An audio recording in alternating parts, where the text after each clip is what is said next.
welcome everyone to the One of Us podcast. We have Crystal, we have Juan, we have Tati, we have Arturo, and myself, Victoria, here.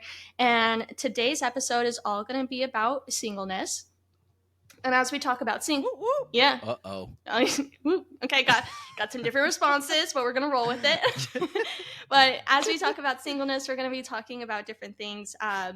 Addressing singleness and how God's part in it, why he calls some people to be single, why he calls others to not be single, and how being in your time of singleness can be a really beautiful thing, and how God can use you in that time. And we'll even kind of dive deeper into a heavier topic of purity and times of waiting and times of singleness. And hopefully you guys are able to take some wisdom and apply it to your life. And if there's anything that we didn't cover, feel free to write a little comment asking some questions or reaching out to us, and maybe in another podcast we can take all your questions and hopefully answer those. So let's go ahead and kick it off. Who wants to ask the first question? Okay, I wanted to ask, because I know sometimes we go into like defining the topics, or like setting the boundaries, if you will. So maybe with singleness, maybe addressing quote unquote problems that people see with singleness, like why it's such an ostracized season of life. It is stigmatized, like what you were saying, and it's almost like people assume you should or are in a relationship, so therefore when you're single, it's like, oh, you're different. Even though it's like the opposite, I feel like everyone is just themselves with the Lord, in whatever season you're in. And then if you're called into something else, then that's awesome. But yeah, I don't know why people do it the other way around. They always assume that you need to be in a relationship. So then singleness or singlehood is like ostracized. But yeah, I think a lot of it has to do with like media and stuff that's always like out there, like in social media and in movies and stuff like that. It's just people like serial dating, or always in different types of relationships to meet your own needs. Like we see that on dating platforms where it's just like the swiping culture. You do it to get your needs fulfilled in whatever facet that is, curing your loneliness or curing whatever it is, when the only person that can do that is God. But that's Amen. kind of my take on it, I guess. Yeah, amen. And obviously, like when you're looking at the opposite of singleness, like before marriage, when you're dating someone from a biblical lens, it's it is a good goal to be married. I feel like oftentimes it's right now the stigma of, oh, I'm single, so I need to not be single, so I'm gonna go date around. But really, like if you're a believer in Jesus, the goal is, hey, find someone who you can marry and just be faithful to one person. And that is a good goal to have for some people who are in singleness. But I wanted to kind of transition a little bit. Victoria, you had mentioned purity, and just kind of talk about prioritizing purity. How do we prioritize purity in singleness? Singleness is such an interesting season, and purity can, I would say, oftentimes is harder to prioritize when you're single. Paul even says, like, it's better for you to be married than to burn with lust. And I mean, the opposite side of that is, hey, if you're married, you're not burning with lust. We see the challenges of purity, specifically when people are single. So I wanted to, maybe some of you guys had something to say about that. I think with that, I think a lot of people want to take that verse and think, oh, because I can't restrain myself, or I have this desire that I'm just going to find someone and get married. That is not what the verse means. Yeah, it's like a lack of self-control. With it, you still need to practice self-control and self-discipline. And I understand that for some people, it is something that they struggle with, but that is still something, you have to deny your flesh. God does place desires in our heart, and some desires are good, like, how our flesh, our desire of food. Your body's hungry, that's a good thing, you need to feed it. But then there are some desires that can destroy the flesh, and for those you need to be careful. And some desires God can place in your heart that can honor and glorify him. And then there are some desires that you might seek out that can not be so helpful in your relationship with Christ. And so I think in terms of purity and self-discipline, if you're struggling, like, it's good to, one, have people to help hold you accountable, and two, like, if you know that something is causing you to struggle, if it's listening to certain music, or if it's TV shows, or being around certain people, those are things that are either limiting your time or cutting them out of your life if you know they're not encouraging you or benefiting you in your walk and helping you to remain pure. A little bit of an intense verse, but it's still a good one. I'm just going to read it off, and then you guys can kind of give me your thoughts. But it's Ephesians 5:5, and it says, "For you may be sure of this, that everyone who is sexually immoral or impure, or who is covetous, that is idolater, has no inheritance in the kingdom of Christ and God." Boom. No, that's good, Vic. I think a lot of that just goes to show that we're called to die to ourselves daily. Amen. Mhm. And if you are being stirred up in a certain way and you're not dying to that, like oftentimes people do what you said, Vic. They're like, oh, I have this desire. I'm just gonna, get married or just do X, Y, and Z to like just, give into it. But no, like we're at war, against our flesh on a daily basis. Those things in your season of singleness, in your season of dating, in your season of engagement, everything not married in this sense, right? You're to die to those things. There's still things you need to die to in a married context too. And we're not only talking like physically, this is also like mentally and spiritually. There are things you just have to deny, like renewing your mind daily. Do not be conformed to this world, but be transformed by the renewing of your mind. Yeah, correct. And so it's all facets. It's very dynamic, very holistic, all facets of your life. Like you need to be at war with those things. Amen. And oftentimes people think because I have X, Y, and Z desire or thought, like I'm going to get married to fulfill that. No, people don't understand your issues, your sin problems. They just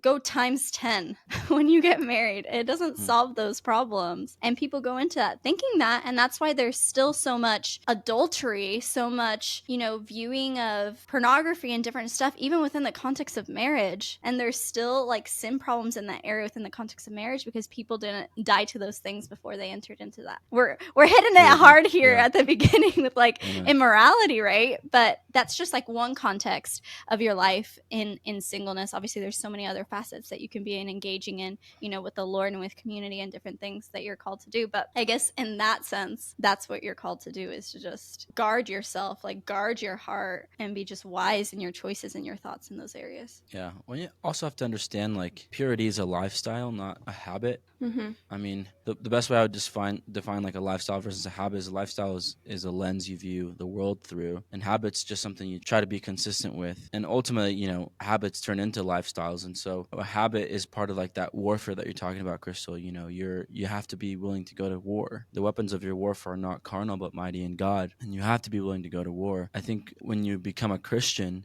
obviously you receive an inheritance, a beautiful one, eternity with God, co-heirs with Christ, but you also, with that inheritance, you also were enlisted into a war. So there are times where you really do have to fight. In the Bible, oftentimes when he's talking about sexual sin, it says to flee from sexual morality. It doesn't say resist, it says to flee. So oftentimes we have to be like Jacob and scoot out. And it's not to like coddle it either. It's not how close to this line can I get without like passing it. It's how far away can you get? Like how in the opposite direction can you run to like honor God and glorify God with your body and your mind and your soul and your spirit? I think it's just interesting because like the word singleness is so like, like people just have a weird relationship with it. But all it really means is you're just a person who in this season, you and the Lord, like you're focusing on God, listening to like his voice, obviously in all seasons, but especially in this one. And you're letting him just guide you, and you're being involved in community, and you're serving in all these different areas. So there's so much more positive to it than what people like to deem negative. So I guess kind of pivoting this conversation, what are you to do in this season? Like we've talked a little bit about what you aren't to do, but how would you define it? What are you to do in this season? What's important? I think there's one Bible verse, and I will say, like, as someone who is currently single, and there are some days that are good, but there are some days where I'm like,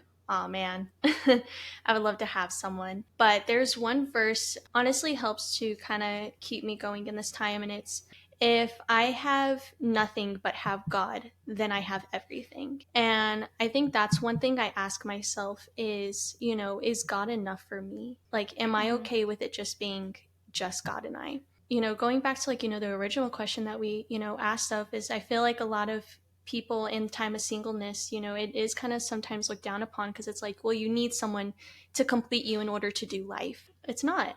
And I think that's one thing that I've been learning like in this time is like God is enough for me, and there's so much that I'm able to do in life and in ways that God is honestly able to use me. And as much as I want to be married, I'm also grateful that God hasn't opened that door for me yet, because there are so many things that I'm like, man, if I were married right now, I don't know if I would have the relationship that I have with him now. I love the relationship that I have with God, and I know there are not a lot of things that he needs to work on in me, and that if I were married, I don't know if I would be quite understanding or receiving towards those things as I am in the state that I am in now. And so I think singleness, like, there is a purpose and a reason for it, and I think it is all for his honor and glory. I think I really like we started off the conversation, I guess, dealing with wrong motivations into a relationship, like having a lack of self-control and having, I guess, certain desires not in the right context, because it can really taint really what God has designed to be beautiful. But I really like what Victoria is saying here, because I think a lot of times this is something Arturo said and it stuck with me for a really long time. It was, if the Lord's intimacy is enough for you in this season of singleness. Because sometimes when you're single, you think that you need to be in a relationship to, kind of like what Victoria's saying, for people to complete you or fulfill certain things that you find lacking in yourself. But truthfully, focus in on the relationship that matters, which is yours, the one that you share with Christ, and tell yourself, is the intimacy I share with the Lord enough for me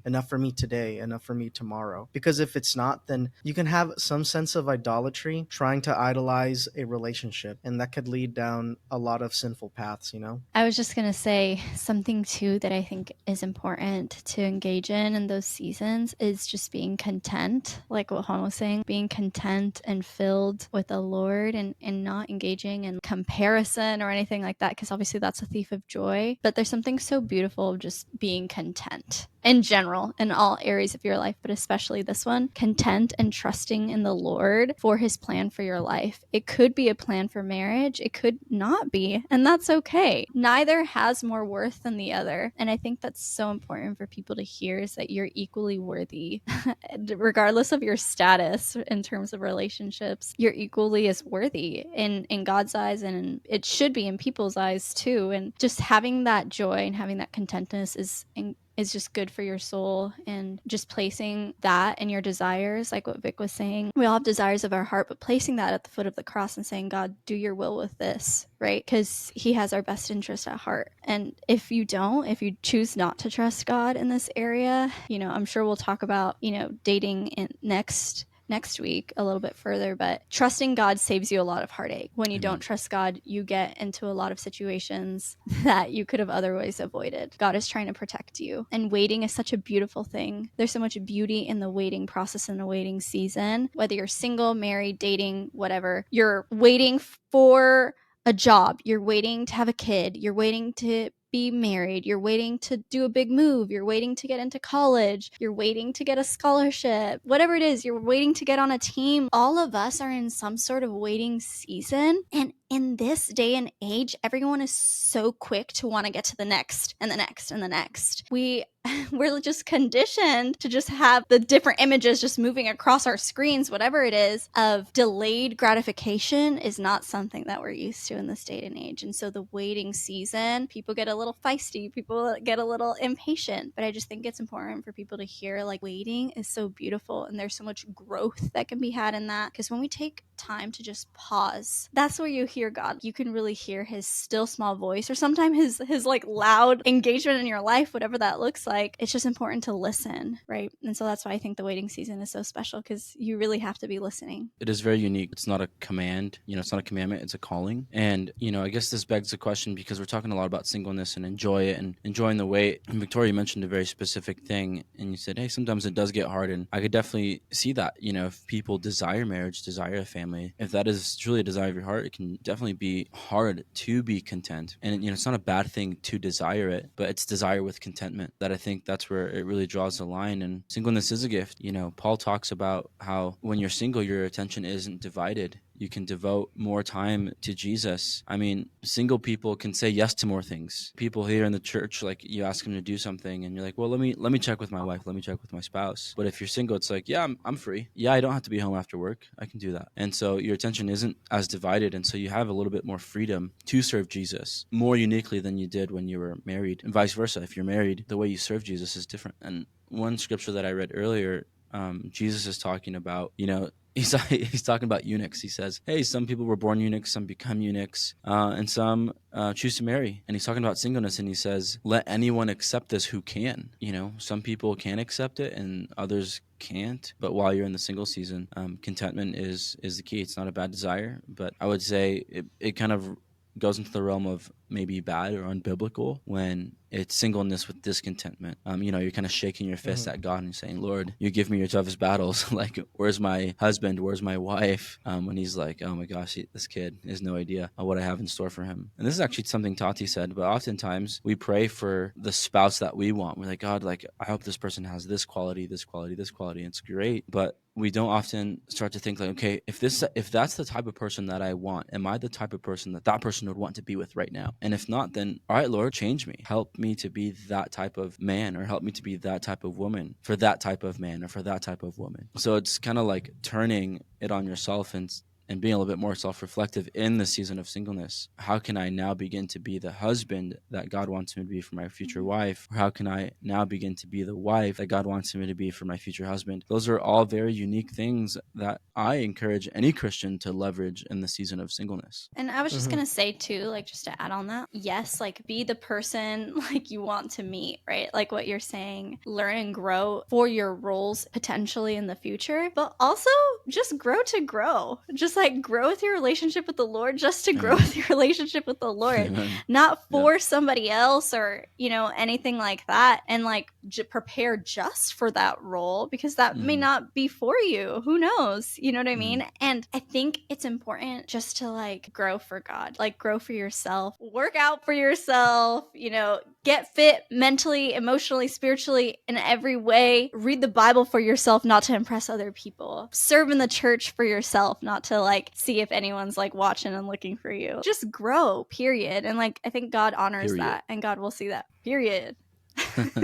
What you should do in this season, I think something that a lot of people neglect is spending a lot of time with the Lord in prayer. Giving all your concerns, your anxieties up to God really helps with discontent with your situation. I think something also that's really difficult is like, I think Arturo described it really well when he said, for those who feel that they're called to be in a relationship, right? Like they just feel like they have so much love to give, that they want to be a part of a family. It's a great goal to have, it's beautiful. It's a beautiful thing in the confinement of marriage. I just think that in our culture right now, since we're very goal driven, sometimes we think that getting from A to B is like a singular line of progress. So a lot of times I feel like that's where people find themselves in like serial dating or like mishaps in certain relationships, because they feel like they need to get from A to B. There has to be this journey. So some people feel the social pressure to hop on, some of those weird dating apps or just going out to meet anybody. The reason it's so difficult is because a lot of it's ultimately like a gift that God placed this divine appointment with you and somebody else to meet. I think that ultimately is a divine appointment by the Lord, and sometimes people, they really want to force that, and I think a lot of times it's more about prayer and patience. I know no one likes to hear this, but Abraham and Sarah, they had a child at like 90. Not saying like that will be your story where you're gonna wait years upon years until you meet somebody. In the area of waiting, I think it's easy to tell yourself, oh, this is a sad time, because you're elevating that status of being with someone so high. But in reality, you entered this world with nothing. You'll leave this world with nothing. Yeah, and I like that you mentioned that story with Sarah and Abraham, because like we've seen that story that sin is birthed out of impatience. Like they had, Sarah was like, hey, you can have relations with my maidservant. And out of that relation came Ishmael, not the promised son, Isaac. And so a lot of times impatience results in sin. And I think it can also kind of become a distraction as well. I'm currently working through this, and I've come to discover like it is a desire that I have. And I think the hardest thing for me in this time is to give this desire that I have over to the Lord, because for so long and for so many years, I've wanted to hold on to it, and I've wanted to do all the things to not be single, to be in a relationship, and to make things work my way. And I've just found that anytime I try and create my own will, it just doesn't end the way I want it to. To have to give it over to God and to not just surrender the the idea of relationship everything, like my plans, my desire, my, those hopes, but in it I still have hope, if that makes sense. But I feel like sometimes we can say we've surrendered it, but we're still thinking about it. We're still doing things like, oh, if I go here, maybe like something will happen, or if I do this, kind of like how Crystal was saying. Sometimes I feel like people have gone out like, oh, I'll do this because maybe I'll meet someone. But no, I always do it with like a pure heart and like pure intention. Like, we live to honor and glorify God each and every day. I feel like sometimes, we can be so distracted that we won't even allow God the space to work in us and give him room in order to like move and discipline us and correct us in areas and allow us to grow and allow our faith to grow. And I can say, like, in this time of me learning to surrender it to God, it's been hard because it's the place where I lack the most faith. But in giving it to God, I can say like my faith has grown because I've learned to trust him more in each day. And like I said, that verse that I always remind myself is like, if I have nothing but have God, then I have everything. And I ask myself, God is enough. And I was like, I can't also focus on the one thing I don't have when I have so many other, answered prayers around me. That growth you can't neglect, because as you get older, there's this societal pressure for you to either be in a relationship or a part of something else. And I think as that pressure gets bigger, it's the temptation to lower your standards, Yeah. like grow as well. And I think that's like a really dangerous thing, especially for men out there. I think a lot of times there's this temptation where like you drop your standards so low that like whoever shows any sign of interest, you're willing to change your whole life for them and do what they want to do and be what they want to be. And that's just honestly a very fine line of danger that you can cross over. It's a very dangerous thing if you're starting to kind of neglect yourself, neglect who you are, who God calls you to be for the sake of a marriage or for the sake of a relationship. And ultimately, it's kind of like advice you hear all the time, just be yourself. What happens when you try to talk to someone pretending to be someone else? You end up feeling more dissatisfied than you thought. And I think it's important to really hone in on what's important, which is your relationship with the Lord. I think about like Matthew 6, particularly when like God's talking about everyone worrying about everything, worrying about if they're going to eat, where they're going to sleep, what they're going to drink. In the 21st century, obviously we're not thinking so much. Well, most of us aren't thinking so much about where we're going to sleep, what we're going to eat, what we're going to drink. But there are other worries of this world that we think about. Am I going to find someone? Am I going to, pass my test? Am I going to do this? Am I going to do that? And I think the realm of wanting to be with someone, if it leads to anxiety, I always think of Matthew 6:33 and 34. When at the end of the long list that Jesus talks about people worrying about, he says, "But first, the kingdom of God and his righteousness you shall seek, and all these things will be added to you. Therefore, do not be anxious about tomorrow, for tomorrow will be anxious for itself. Sufficient for the day is its own trouble." And I think ultimately, if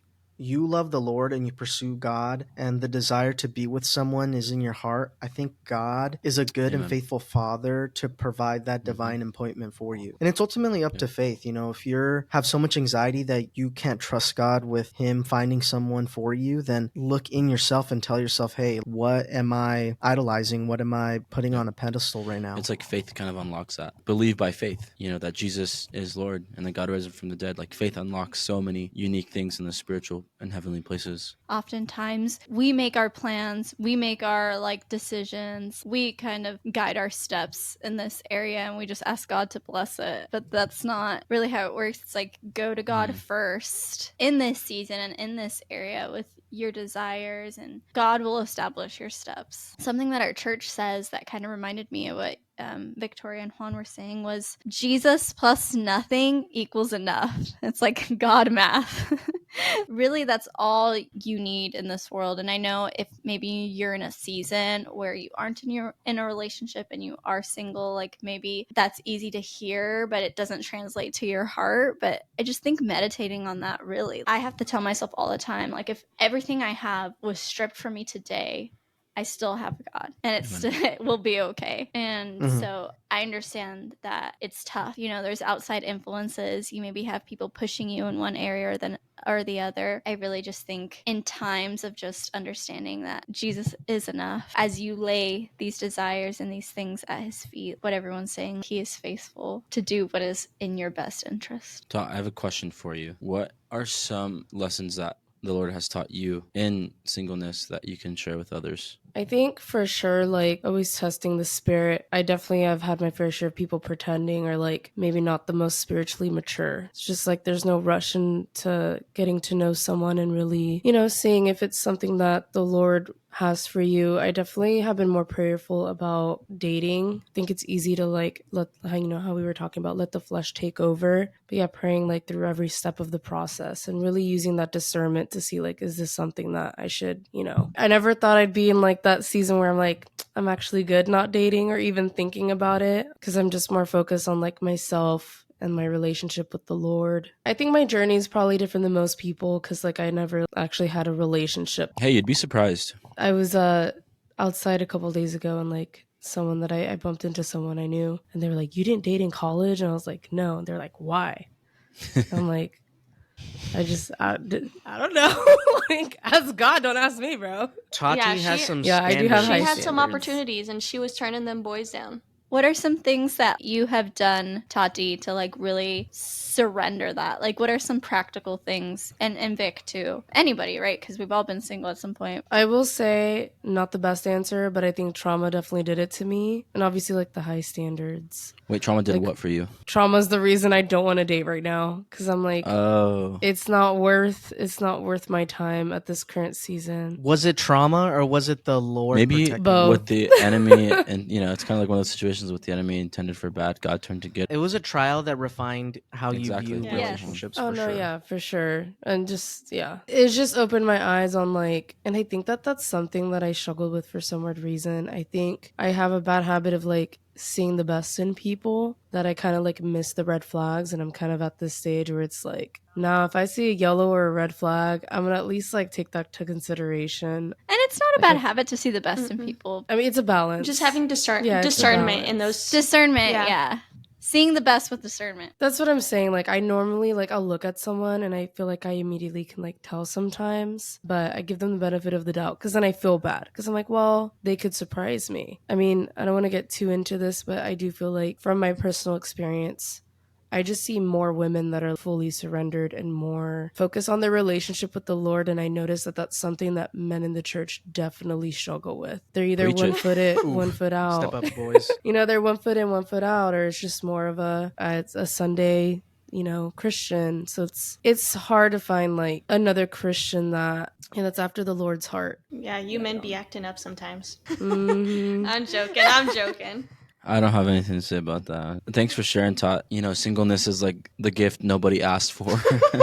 Shut. And like, because I was single, and so it can definitely be a hard season of life, especially Tati, you opened up about my situation is very unique. I haven't dated anyone, and sometimes it might feel like you're stuck in a waiting room between celibacy and marriage, and you're like, oh my gosh, all right, Lord, when am I going to be called back into a new season? But God does desire his good and perfect will to come to fruition in your life now. The Bible says that every good and perfect gift comes from above, and that good and perfect gift might look different than what you think good is. God's standards of perfection and goodness are sometimes very different than our own. Not to even put a damper in this, but I was reading something earlier before hopping on, and some guy was like, yeah, anyways, half of the people that got married just end up being single again. And It's according, real. according to statistics, that is Oof.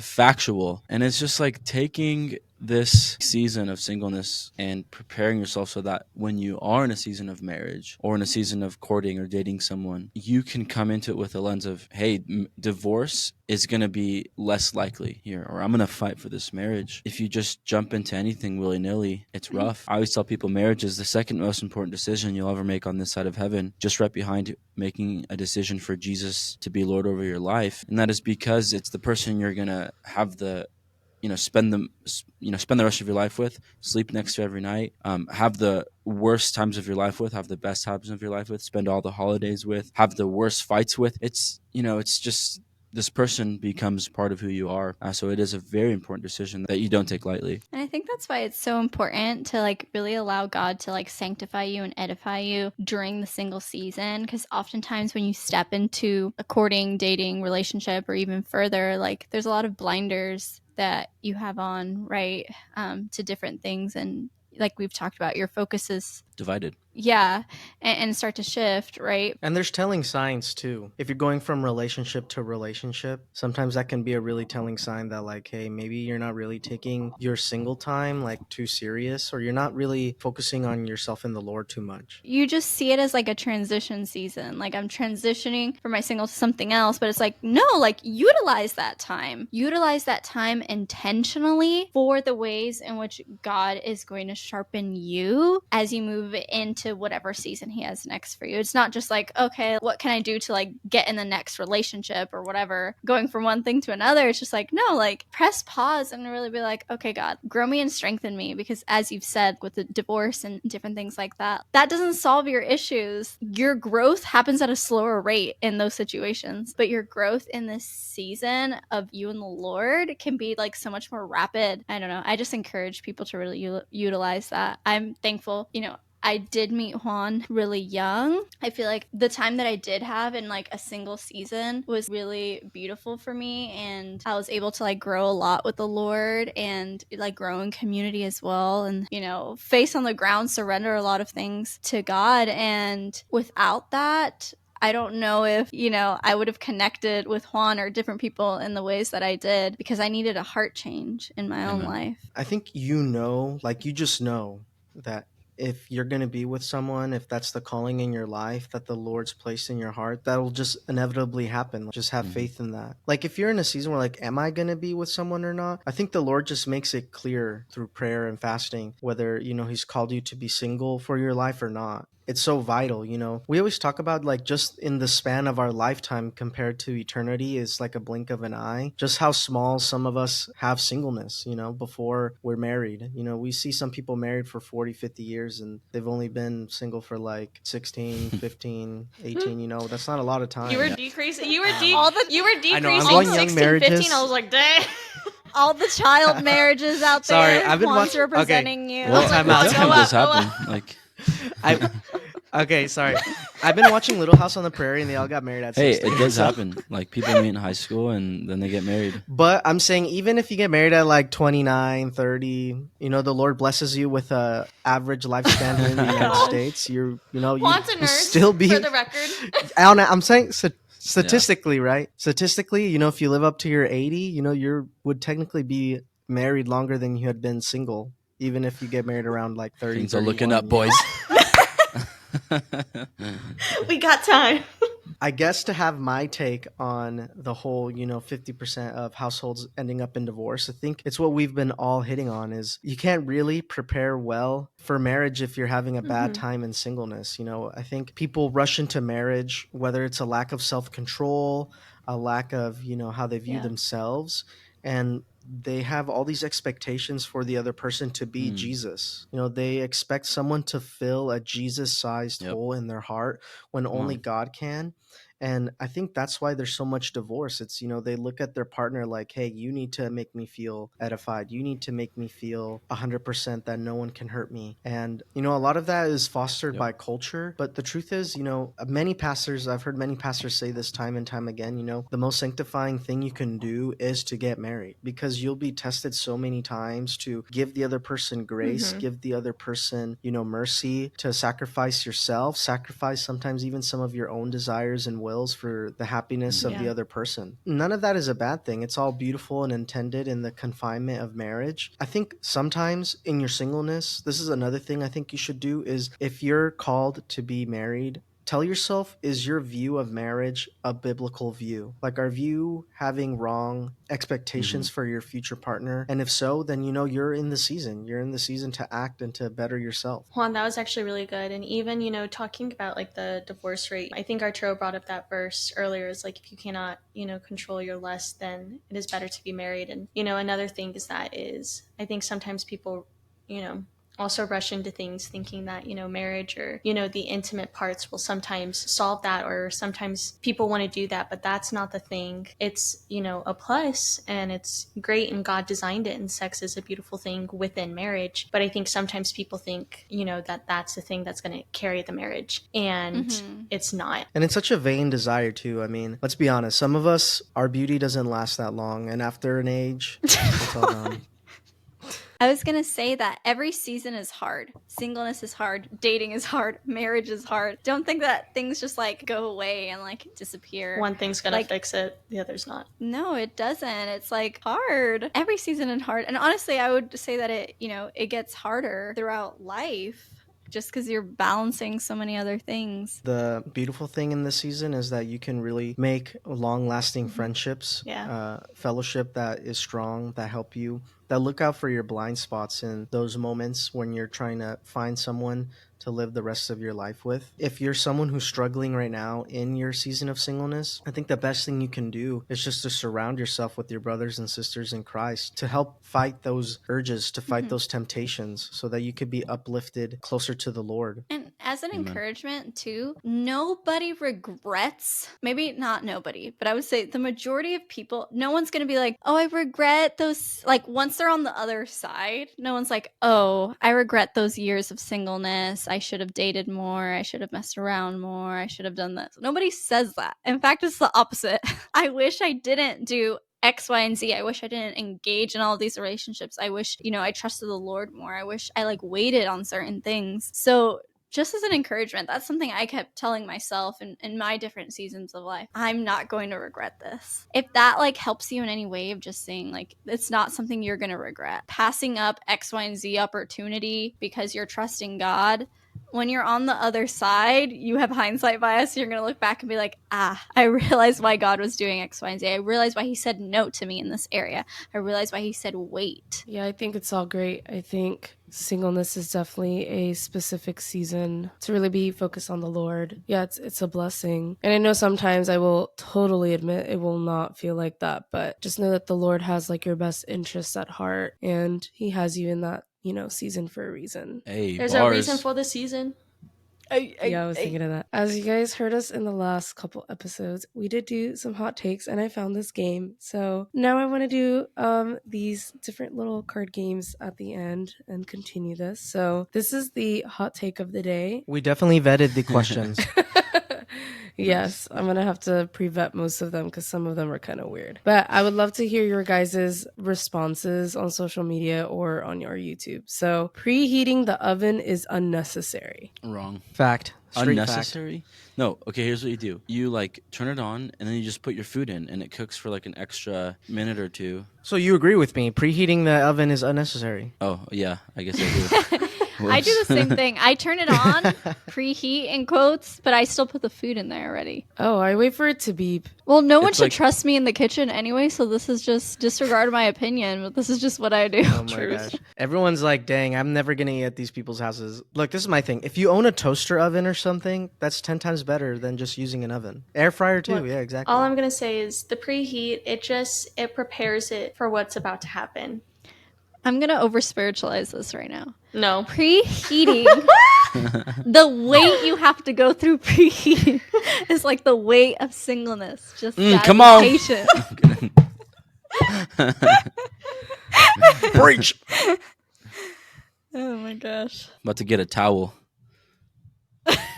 Got me sweating. I guess I don't know. I don't know the science in cooking. I don't cook in the oven that much. Like, that's just, I know some people say, look, casseroles, blah, blah, blah. That's easy. But look, let me just tell you. Have you ever liked a casserole? Look, let me tell you this hot take on the hot take. Do you ever like anything that comes out of the oven? I do. Besides maybe a pizza? Yeah, I bro. do. There's Like what? cookies. Dude, I like Come on. vegetables. Pigs in a blanket. Pigs. What? You could use an air fryer. Sometimes I'd be having boy meals and they're just pigs in a blanket.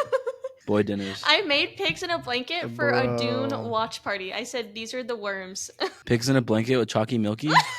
Hits different. Ew. That's like diarrhea waiting Bro, to happen. that chalky milky and pigs in a blanket. It's a great combo. Pizza rolls and chocolate milk.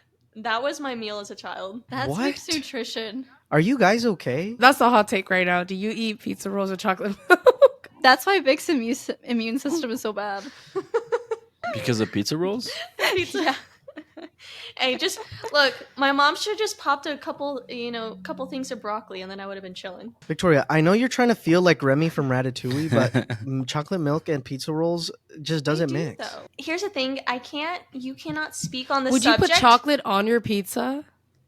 Tati, No. I need you to step back for a second. Juan, Oh.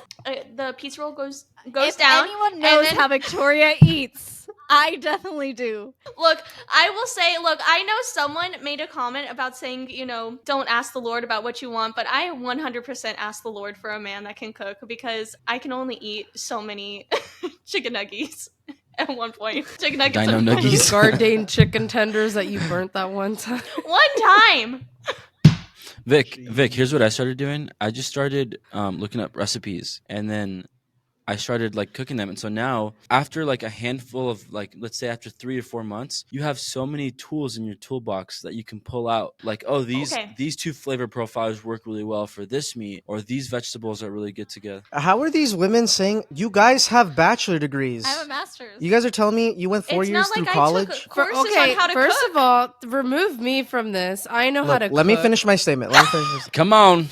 No, let me finish my statement. You guys have 4+ years in college, and you can't look up a recipe. You guys on know what YouTube I or cooked Google? in college? Pasta with tuna in it. Okay. Honestly, Okay, great combo. Can I say something? Okay, there's one thing I love, Tati, I love you, but there's one thing you do that absolutely triggers me, and it's going to Costco with you. You Tati, buy in I do bulk. buy in was- bulk. Wait, No, Tati, Costco's great. What are you no, talking about? Costco's great. That's not where I'm getting at. I would go to Costco with Tati and she would buy in bulk. There was one time she bought like 70 hot dogs and ate one. And they were First of all- stuck in the freezer. And she moved out a couple months later. And Jess goes, she was one of our roommates. She goes, what? Can I eat these or can I just throw them out? And I was like, girl, I'm not eating those hot dogs. I was like, those are all for you. Jess and I sometimes, I know, Jess and I would sometimes share stuff, and I asked her before I left, do you want me to throw these out or do you want to keep them? And she said to keep them, so that's Jess's fault. That's not mine. But Tati, 70 hot dogs, honey. Jess, if you're listening to this, Wait, but It's this okay. isn't like a cooking. This isn't a cooking It's insult. not, but though. it's This in is the just realm a of storage food, insult.